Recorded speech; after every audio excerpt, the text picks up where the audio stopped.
Welcome to Sales Mavericks and Marketing Rebels, the show where bold business owners, savvy entrepreneurs, and sharp thought leaders push boundaries, challenge conventions, and redefine success in sales and marketing. And now your hosts, Nicholas Loise and Marco Salinas. Hi there, it's Nicholas Loise with my partner in crime, Marco, and we are going to be talking all things sales and marketing. And this is the episode you've been waiting for of Sales Mavericks and Marketing Rebels. Marco, you are sporting the Texas Rangers. I am digging it. We're in the middle of baseball. Is it like just to give good luck? Are you going to the game after this? What's going on that? This is really for me, Nick. It's all about my love of Texas. I'm just, Okay. I love Texas and the Rangers represent my state in such a great way. So I'm always sporting Texas Rangers gear because I do love baseball. I love that baseball is just one of those old school nod to America type sports, but then there's that Texas aspect that I really love as well. So I got to sport it, got to represent. You got to love it. You got to wear the colors.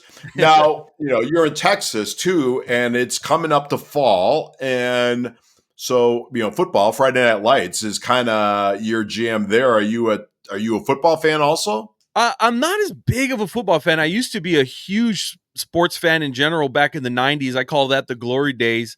Things were just, things were so normal and we just enjoyed sports and it was escape from all the BS. But, I just feel like there's too much crap that got in there. I don't pay as much attention to it.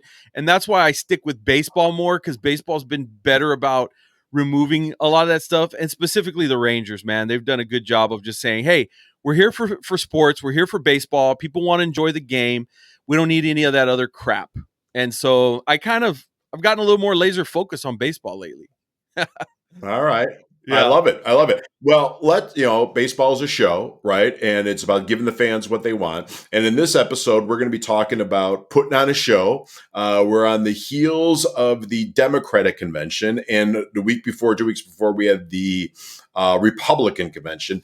Both of them are sales and marketing gems. You could just learn so much from both of them. So we're going to kind of piece them apart. This is unscripted. This is raw. We're not going to get political. We don't want people putting comments in of, we want to sell stuff. And we want to market stuff. And that's what we're going to learn from them. So, but before we get into it, I'm going to give a quick shout out to our partner and our sponsor, which is Pina Colada Media. Listen, folks, if you have a podcast or are thinking about a podcast, and every business owner should have a podcast, every thought leader should have a podcast. Gosh darn it, everybody should have a podcast.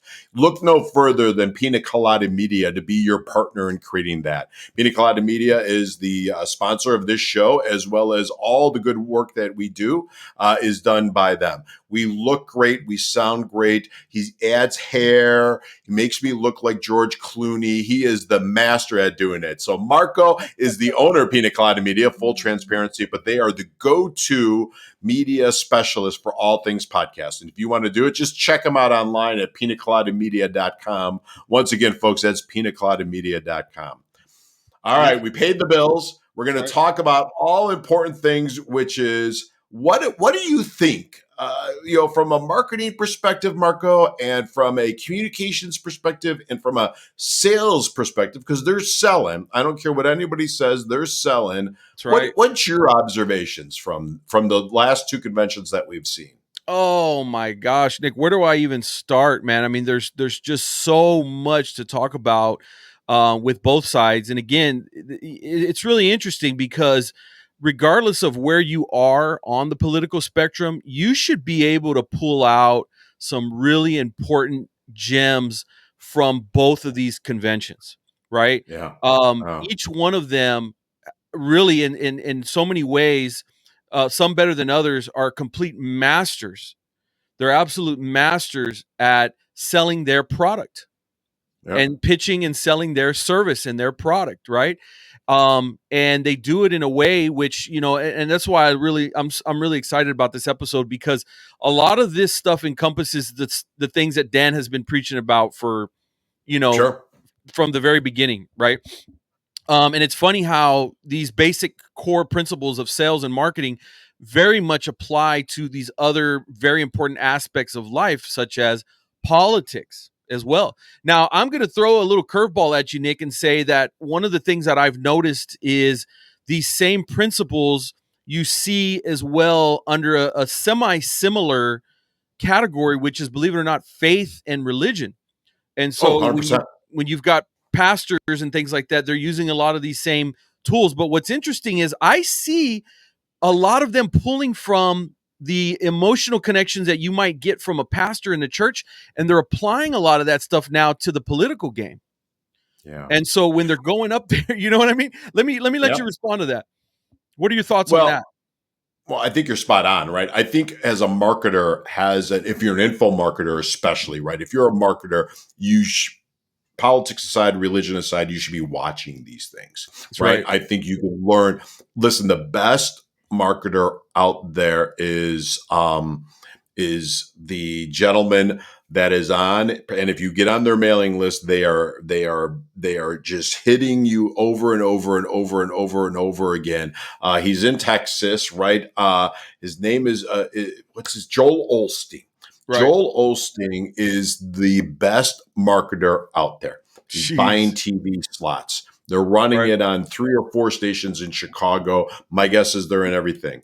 He's got a book out. I think he's got a book out at least once a month, if not once a quarter. They are pushing a book. He's got info products. He's doing live events. He's doing Facebook lives from his church. He is a marketing genius. Their emails are great. You should get on their email list, watch how they sell, get on their Facebook group, watch how they sell.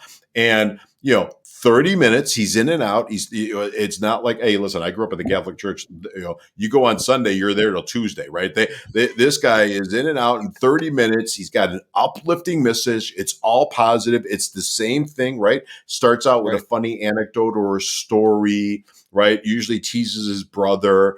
Then he gets into, here is today's word. Then he gives his sermon. Then they go to close where they're going to ask for money or ask for donations. Then he's got a partnership with a local church to say, get yourself into a Bible-based church, right? Here's our local partner. So in Chicago, in the suburbs, there's his partner. So he does everything right from a marketing perspective. So I agree with you.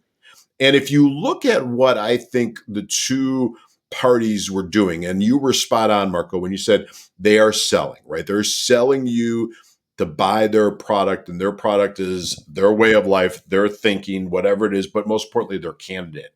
So here's something that I just kind of quickly wrote down that I think it ties back into our great friend and mentor, Dan Kennedy, right? So they're building a community, right? There's a community, much like how the church is a community, right? That's right. And that's what they're selling. They are selling community.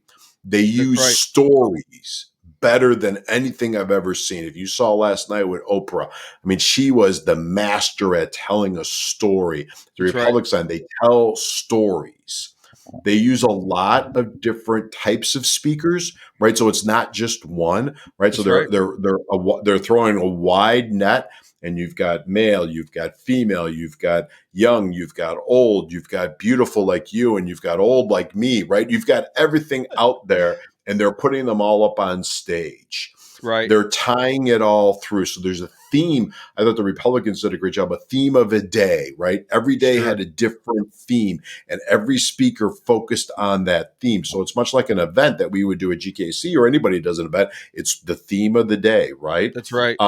That's right. Stagecraft. Oh my gosh. The stagecraft for both of them has been phenomenal. At the end, the Republican one, I haven't seen the end of obviously the Democratic because we're filming it and it's still going on, but that stagecraft for Trump was phenomenal. How he came out and, that stagecraft was phenomenal. It's a form of theater, Nick. It's a world of theater. You're spot on, which is what marketing is and event marketing is. But I also think it got every part of your senses, right? You could see it, you could hear it, you could feel it, you could probably smell it coming through with the smoke and all that. So they did a great job on that. Their branding is both parties' branding is on par, right? Messaging is on par. But I said it in the beginning, I'm going to say it again because we don't do enough of this. And I was just working with one of the sales teams that I work with and talk about the power of stories.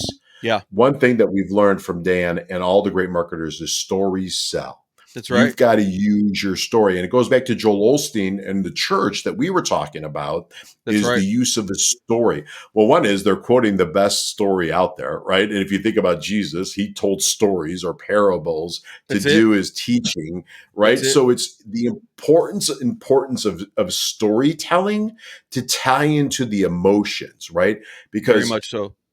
how do you sell? You sell with stories and you sell with emotion, right? That's exactly Everything right. else doesn't matter. And so so that's my quick list. What are your Yeah. thoughts? I know, you got thoughts too, and No, I I love caught you that, cold on and it. yeah, let me throw in a couple of other things Okay. to further reiterate what you're saying. First and foremost, the storytelling thing, right? At the time of Jesus, the majority, just about everybody, was illiterate, right? So how do you make Sure. people remember what your point that you're trying to make? You make that in a story, and so Yeah. if you don't think that that is still just as effective 2,000 years later with people who are literate, then you're an idiot. Point, just plain and simple, right? The storytelling thing resonates with people no matter who they are, no matter how intelligent they are, whether they can read or they can't read, advanced degrees, no degrees. Storytelling is a universal thing that everybody can connect to. And so it works. The other aspect of that too that Dan would preach a lot about was this whole idea of hero versus enemy, right? Yeah. And then I think obviously with the religious side of things, it's pretty crystal clear who the enemy is, right? I mean, Right. I mean, Right. Jesus drew that line in the sand, and all at least the Christian pastors make it crystal clear that Jesus is good, devil is bad, and that's kind of the ongoing conversation. Well, look at what the politicians have done; they've also done a good job of vilifying the other side, right? My candidate is the hero who's come to save the day, and some of them are a little bit more upfront about it than others. But they're like the other people are really truly the bad guy. Those are the people that want to destroy you. Those are the people that want to hinder your progress. Which is interesting because they're both saying the exact same thing, right? They're just their message is just a little bit different. So maybe you can kind of give me some feedback based on your thoughts on that whole hero versus enemy thing, because that plays out in every story just about. So that's spot on. I didn't even think about that, right? You think about there's only three stories, right? The hero comes to town, or a stranger comes to town, and he ends up being the hero, right? Uh, boy meets girl, boy loses girl, boy finds girl, right? So there are only a handful of stories, but you hit on probably the biggest one, which is good versus evil, and that's really, really, really smart. And if you think about it, the greatest companies and the greatest marketers, they're all for something and they're all against something, right? That's right. And it might be Apple, right, which was creativity and being different and avant-garde, and it was against Microsoft, right? Or McDonald's versus Burger King, or Coke versus Pepsi, right? So That's we're right. all for something and we want to tie some emotion to our brand, whatever that brand is. If you think about the world of GKC, which we both grew up in, it was small businesses have to be out there hustling and marketing and doing better. And we fight every day against big, dumb corporations, right? That's right. And we don't have the money and we don't have the marketing ability to invest in them. So we got to be really, really, really, really good at what we do. And we got to be super, super on message. So it's good versus evil, right? And I think that's important, right? And we want our audiences and we want our prospects to realize who we are for and who we're against. And we want to invite them on this journey, right? On this journey of good versus evil. Let me help you. So that's a Sure. great catch. I didn't even think about that, but it was certainly they're both doing it, but Right. certainly also the pastors are doing it much better than anybody, because they have, the Right. best book in the world behind them. But listen, the the don't you see that though too? If you think about wrestling, right? They had the heel, right, and they had the winner, right? And That's right. and I think it goes back to, we started talking about sports. We started talking about baseball, right? There's been like everybody hates the Yankees a little bit, right? But they have the clean cut image, right? They have they have a certain brand appeal, and I think listen, in Chicago, where I'm filming this from, and you're in Texas, you got Chicago Cubs fans or Sox fans, right? And Right. Sox fans have an edge to them, and they're the Southsiders, and they're scrappy and winning ugly, right? And the Cubs fans are everybody. It's a big party, and the joke is nobody was really watching baseball. They're all out there sunning, and they're all beautiful people, and they're all having just a fun time. That's And right. so, if you think about sports, I think it goes back to the beginning days, right? It was our national pastime is baseball, and it was escapism. But there's always been heroes, and there's always been Yes. I don't want to say devils, but there's always been the bad guy, right? If you think Right. about in the beginning, The arch Ty nemesis. Cobb, Right. right? There's been a nemesis, or we hated teams because they are against our home team, That's and right.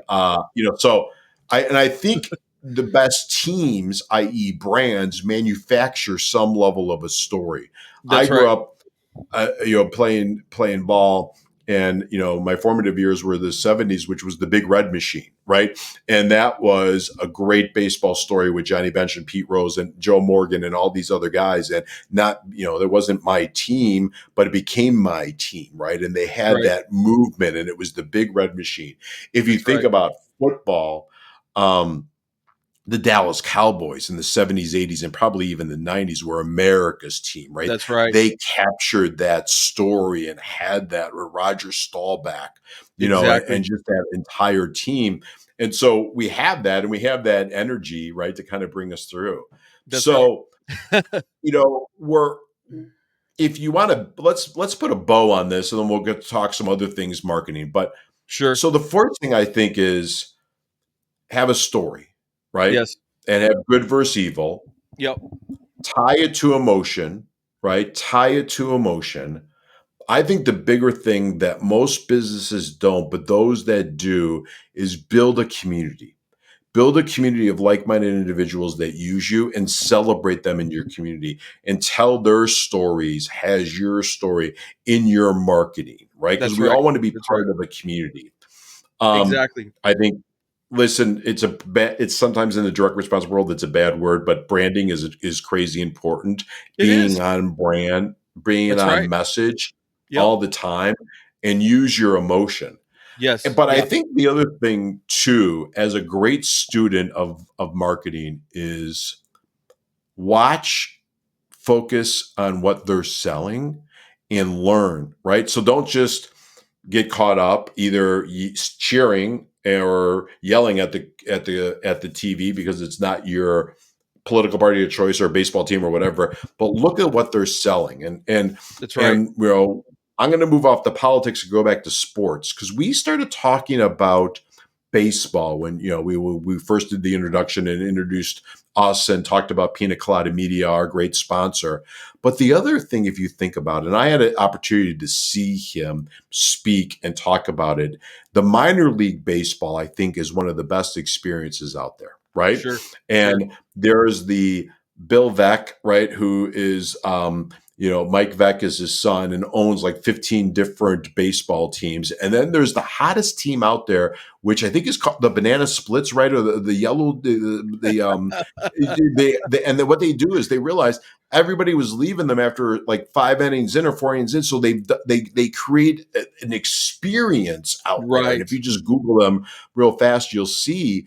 Yes. But it's really all about, the Democratic convention, Republican convention, the church, the big church, Yes. sporting events is all about a community, right? That's right. At sporting events, we wear our team's colors. You're sporting the Texas Rangers, and if I was walking up to a game, I'd see everybody branding themselves, and that's That's something right. that you want to do. And if you look at the conventions, they're really on message. They're really branding, right? With in the Republic ones, everybody had hats on, Texas hats and all these different things. And now I really think that they're doing a great job on the Democratic side, kind of co-opting some of these things, the That's right. camouflage hat and the flannel shirts. And so, That's right. you're on message completely. Yeah. So you can Okay. learn a lot. Okay. Go ahead. Can I add a couple things to that, Nick? 100 things. Go Okay. ahead. So yeah, no, you brought up so many great points there that you were just kind of sparking all these things in my mind, but it all intertwines. Now I'm going to touch on your minor league baseball thing, and Okay. I'll tell you something very interesting. In the town that I live in, we're in central to south Texas, right? Not too Okay. far from the border from Mexico, so obviously a predominantly Hispanic, Mexican American. A lot of us call ourselves Texicans around here, because Okay. we've got that kind of mixture of both cultures. But I really thought it was smart. The minor league baseball team was really, really smart. Whoever was in charge of that marketing obviously was very talented, because they decided to rename the team here the Flying Chanclas. Now, let Okay. me let me tell you about that story, okay? So a Okay. chancla is like a slide, the old basic shoes that you just slide on. And in the Okay. Hispanic Yeah. Yeah. in, Yeah. in the Yeah. Hispanic culture, everybody wears those, especially the old moms or the old grandmas wear the little sandals, the chanclas, right? But one thing that's always just kind of underlying joke for our culture is that when you got out of line and your behavior was bad as a kid, typically grandma would take her chancla off and she would spank you with it, right? Okay. Or she would actually sometimes just flat out throw it across the room, Okay. right? I would, Right. I would, I would venture to bet, Nick, that it's probably similar in the Italian community as well. Wooden Most like, spoons. Wooden spoons. Yeah. You got yeah, hit with a wooden spoon. You owe yes, me wooden spoon my mom broke, who she was 4'7", maybe 70 pounds. And my brother and I were my football players, but she would just break wooden spoons over us. So I know exactly what you're talking about. so every culture has Absolutely. its own version of it. You know Yeah. what I mean? Yeah. And, Yeah. and but that's what these guys did. So they literally named the entire minor league baseball team after the culture. And so that's another marketing lesson in itself, right? Is how do you speak to the people in the audience that are around you? In this case, it's a geographical thing, right?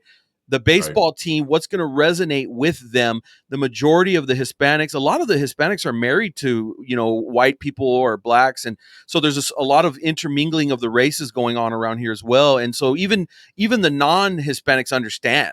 It's a really smart move to speak to those deep cultural, and especially if there's some humor involved, right? You're probably going to get a better response. And so they have the little hats like this one, but it's got the Flying Chancla logo. People were buying up the gear for this stuff like crazy.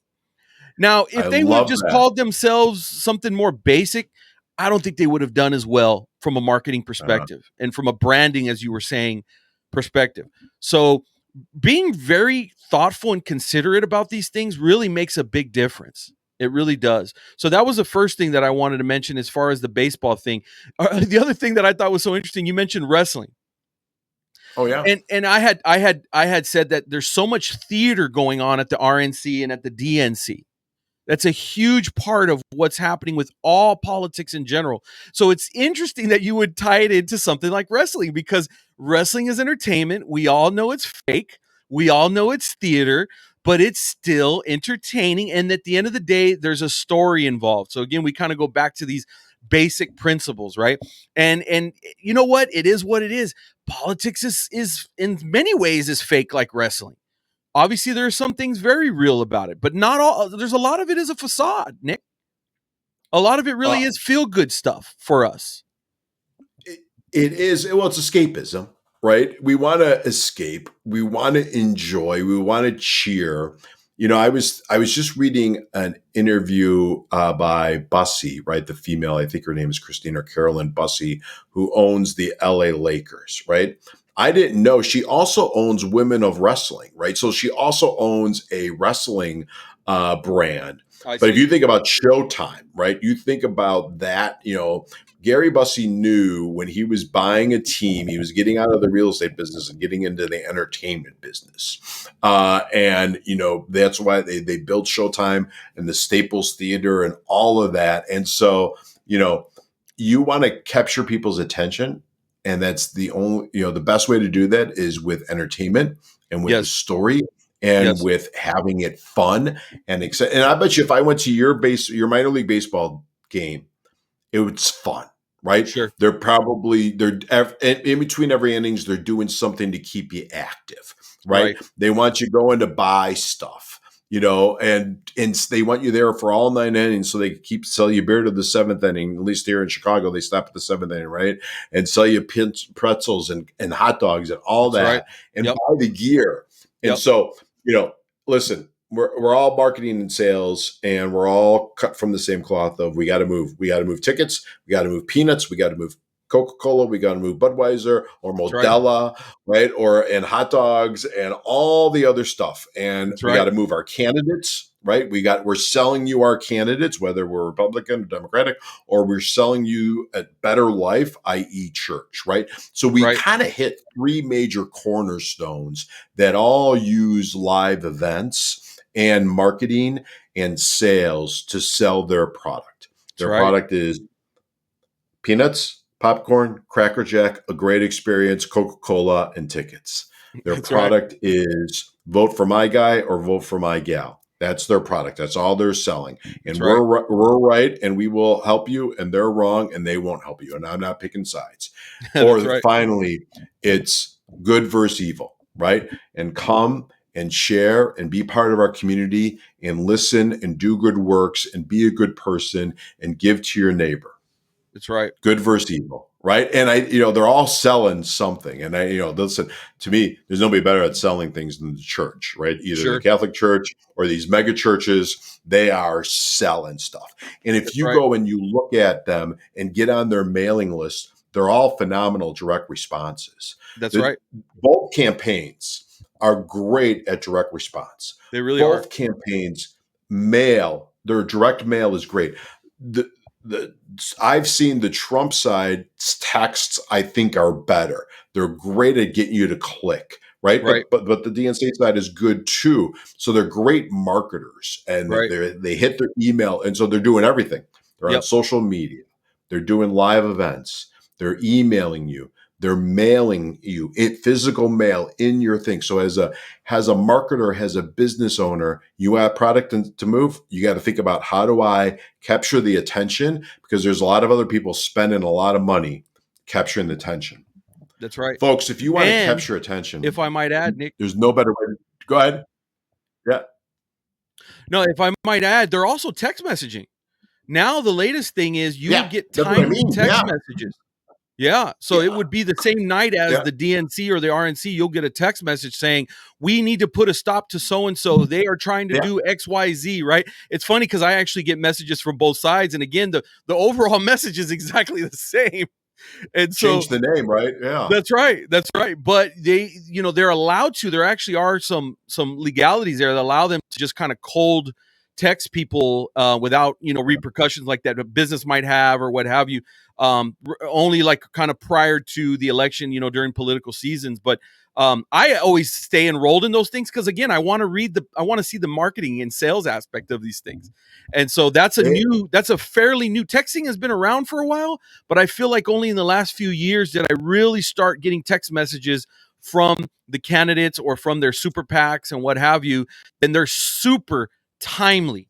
They're just based on something that just happened. Trump is almost assassinated. I got a text message later that night saying they tried to kill us and we need your donation.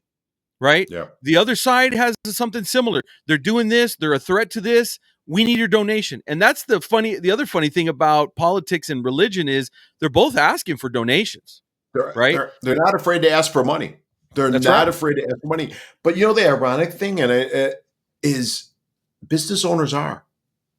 That's Sometimes business owners are afraid to ask for money, right? They get stumble on the sales process of asking for what their worth is. And if you look at them, they're like, send me $30, send me $50. So it's a small way to open up the wallet. And then once they get you, they're going to keep on getting you.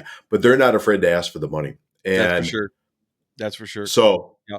we, all right, Nick, we lay a lot on you.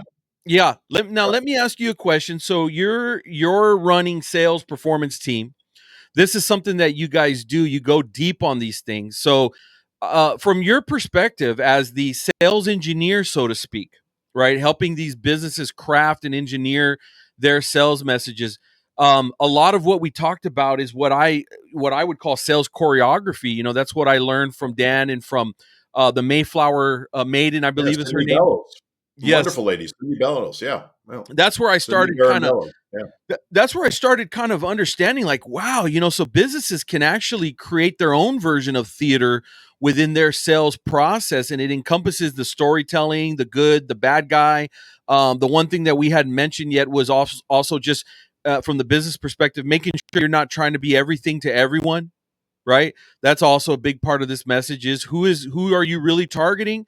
And at the same time, Dan talks about it like try to also be repulsive to the ones that you don't want to target, right? Right. If you want people that have money, then be repulsive to the people that are broke.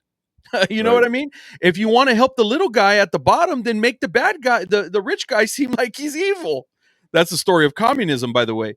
And so, all of those things are out there and they've worked and it's phenomenal how effective. So you read this book by Karl Marx. I mean, it was as much as I disagree with it, it was colossal in terms of how revolutionary the ideals were behind it, you know? And it was really about putting this person against this person. It was the ultimate version of being all in for one and completely repulsive to the other. So, talk to me, Nick, about how you guys employ all of those strategies with sales performance team. Well, I think you hit on it, right? When you're kind of just saying it, and the secret sauce is really the sales choreography, right? And we call that, creating your sales playbook. And so it's really in essence taking a prospect based on who they are, right? Based on their archetype. Are they a driver personality? Are they an intrinsic personality? Who are they? How do they buy? And taking them through a systemized, proven and repeatable sales process, right? And then teaching the team to do it over and over and over again. And what does your follow-up sound like? What does your messaging sound like? And we got to work with sales teams all over selling all different products, right? And my biggest pet peeve is some sell the same way to everybody. And you shouldn't do that, right? You got to sell differently. One is your super fans get sold to differently. New prospects get sold to differently. Different personality types get sold to differently. And the untrained, unseasoned rep doesn't know that. So you as the business owner have to do that. So it's really orchestrating the sales process, the conversion or closing process, right? So the beginning process, the middle process, and the end process, where you now are upselling them or cross-selling them or following up if you didn't get the sale, right? So you got to do all of that. And you have to think about it in totality, but you got to think about it individually, right? And what does that look like? And then we help create that process for companies.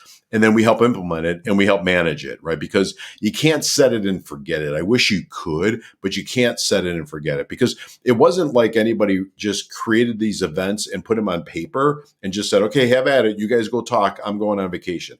There is Right. somebody there as the director of this thing, managing it every step of the way, right? Whether you're at either one of these conventions, there is somebody managing everything. And as a business owner, sometimes they don't have time for that. So they hire us to do that. And I really appreciate that question because that's a great question. It's a really thoughtful question of saying, how do you do it? And it's really sales choreography. It is Yeah. really breaking down each step of the sales process. And that's hard work and it's boring work and it's just miserable work, but we love it and we do it. And then, once now you got a playbook.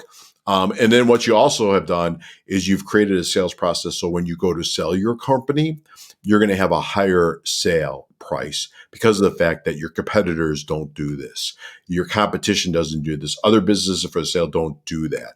And Yeah. so you leave nothing to chance. As Dan says, nothing good happens by chance. Only bad That's right. things happen by chance, right? That's So you right. got to process everything and follow up everything. And, as a good direct response marketer, as a good marketer and a good salesperson, you just kind of create this. So Love thank that. you for that. Love that. Now, folks, you need a podcast. You need a podcast to position yourself. You need a podcast to grow. You need a podcast to go out and do business development by bringing on as guests your ideal clients or your customers to raise them up, to create a community. How do you create a community? We talked about creating a community. I think a podcast is one of the best ways to do it. There's nobody better at Pina Colada Media. There's nobody better doing it. Tell me a little bit about it, Marco. How do they find Pina Colada Media? Well, typically the website is the best thing, pinacoladamedia.com. You can also find me on LinkedIn. And I just want to say a big part of who I've been focusing on lately, Nick, is businesses that typically don't have a podcast. That's kind of what I think that's slowly becoming our USP. We're looking for Okay. businesses and niches or industries that maybe don't normally have a podcast in that world. And so imagine how much louder your voice is. Imagine how much more engaged your community would be. Imagine how much more effective you'd be at becoming the hero and then finding ways to identify the enemy within your niche, right? All of the things that we talked about in today's episode, you're able to do if you combine that with a little bit of a podcast and community growth and a little bit of the sales performance team technique. So talk That is about putting a beautiful. bow on All top. right, How's that for Sales closing things Mavericks out? and Marketing Rebels. This is another episode brought to you forth by Pina Colada Media, your partner in creating your podcast. We had a ton of fun. Listen to us next time. I'm going to tease a couple guests, right? So we got some guests coming up. I know these first couple ones have been us kind of pontificating. Yes. Listen, I call him a Renaissance man. One of the best guys out there as a marketer, as a lawyer, as a man, as a husband. Talk about spiritual, we're talking about church. He's a great guy. Ben Glass, he's got a new book that he co-wrote with Dan Kennedy that is coming out. And so we are really, really excited to have him. We're going to have him out. I guess he's doing the tour right now, and he's got some things coming up. But in the month of September, he's going to be part of us. We got some other guests that are going to be surprise guests. So we got maybe Mr. X coming. But yeah, look for us on all the great channels that you watch your podcast. YouTube, you can find us. You can find us on Apple. You can find us on Spotify. You can find us everywhere because Pina Colada Media does such a phenomenal job of getting us on everything. If you like us, please like us. If you got a comment, please send a comment to us. Let us know. Your feedback is important. If you have people that you want to talk about or want us to get as a guest, put that in there also. Once again, Sales Mavericks and Marketing Rebels. This is your community. This is your show. Thank you for listening. We look forward to next week. Take care. Thanks for tuning in to Sales Mavericks and Marketing Rebels. If you enjoyed today's episode, be sure to subscribe, share, and leave us a review. Keep pushing the limits in your business. And remember, the Mavericks and Rebels are always ahead of the game. Catch you next time.